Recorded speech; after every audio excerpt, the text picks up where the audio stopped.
Welcome to the Twist News. I'm Erika Grey. U.S. Secretary of State Marco Rubio snubbed the European Union's High Representative for Foreign and Security Policy, Kaja Kallas, from a meeting today. That was a mouthful, by the way. The U.S., it's simple, Secretary of State. But in the European Union, it's the High Representative for Foreign and Security Policy. It's a mouthful. And not only is it a mouthful, but it is the same position, essentially, as the U.S. Secretary of State. So I could say that Kaja Kallas is the EU's Secretary of State so that you understand it better than this High Representative for Foreign and Security Policy, which is her official title. But essentially, Marco Rubio snubbed her. According to several news outlets, Kaja Kallas' meeting with Marco Rubio was canceled due to scheduling issues.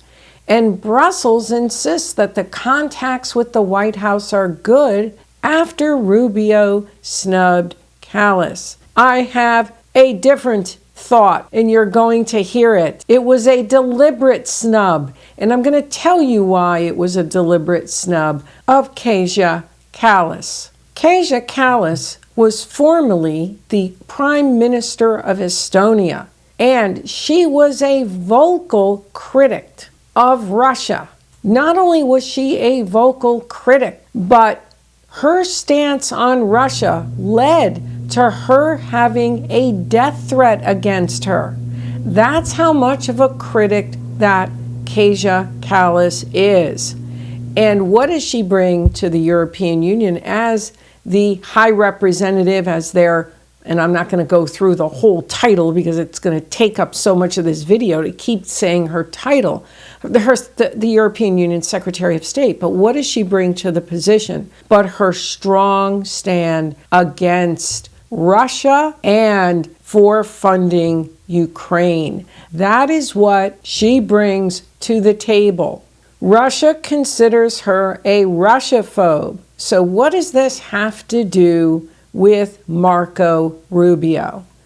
Well, Marco Rubio just met with Foreign Minister Sergei Lavrov. Not only did he meet with Lavrov to negotiate the end of the war in Ukraine, but he and Lavrov agreed to reestablish diplomatic facilities and discussed several other issues. Marco Rubio is part of the broader effort on the part of President Trump to reestablish U.S. ties with Russia.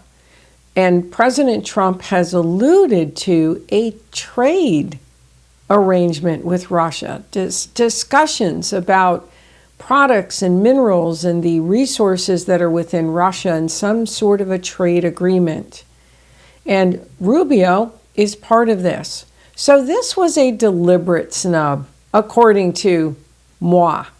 This was a deliberate snub to send a message to Russia because Kaja Kallas is the poster girl for as much support going to Ukraine as possible, as well as sanctions on Russia.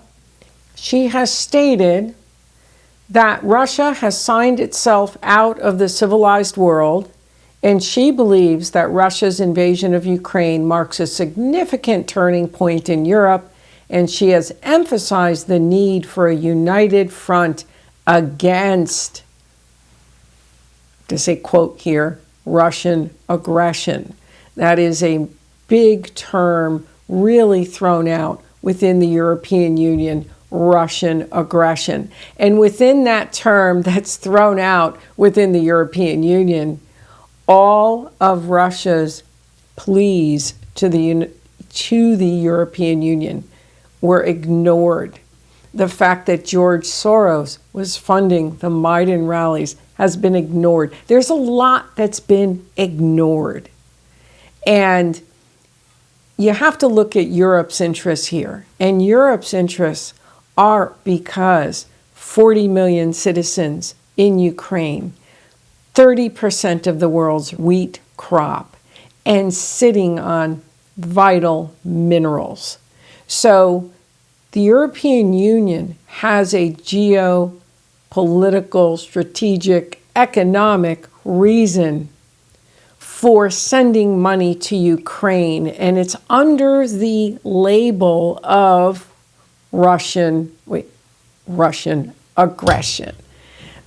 But Russian aggression, the label, is a smokescreen because it is important for the European Union to acquire Ukraine as a member because of what it would do for the European Union once the Ukraine got on par with the European Union's requirements, which includes the Copenhagen criteria and other requirements, which is not at the time, but they are looking to fast track Ukraine for membership. No brainer. At the end of the day, it's all about the agriculturally rich soil of Ukraine, the size, the landmass. Europe's second largest army is in Ukraine, and the smokescreen is Russian aggression. So back to Marco Rubio. So this is a real snub. Not only was it a real snub, this was a deliberate, I'm too busy for you because you're not that important, but it was a deliberate message for Russia because Donald Trump is beginning to try to work with nations for various deals, as well as the tariffs and straightening out the unfair trade practices. But he is trying to work various deals because the United States is behind Europe, significantly behind Europe when it comes to trade deals. We have about 23 and they have 76. They are now a hub for world trade, a hub. And Ukraine would boost that, would just shoot it like a rocket. The products it would bring, the increase in GDP, but they want all of Ukraine. Russia had wanted to get in on an agreement early on. They snubbed Russia, and what happened is Russia, looking out for its strategic interests, went into Ukraine because Russia was not going to have a NATO member on its doorstep pointing missiles in its backyard. And so that's what happened.